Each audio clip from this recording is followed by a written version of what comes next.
In this exercise tutorial, I'm going to be showing you what's called a combination movement, which is where we put two singular exercises together to make one fluid movement. In this video tutorial, that's going to be the squat and the overhead press. So firstly, what I want you to do is I want you to grab a resistance band. So this is a resistance band tutorial. I'll do exactly the same video with a barbell and also with dumbbells as well. So with the band, how we do a squat and overhead press is what I want you to do is step into the band. So you're stepping directly on the band, so it's not going to ping up during the exercise. Feet are hip width apart and the feet are pointing ever so slightly out away from the body.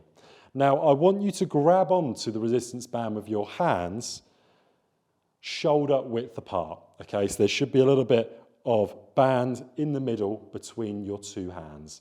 From here, come up into a bicep curl. So that looks like this from a side-on view.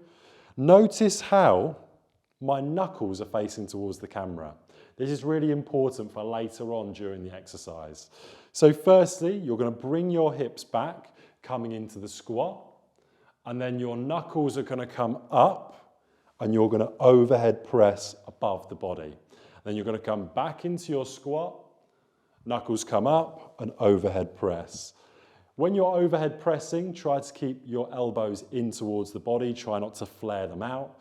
So from a side-on view and quickly done, bum to the back of the room, so hips back, into that squat position where your range allows, and then straight up into your overhead press. You would repeat that for your desired amount of sets and repetitions.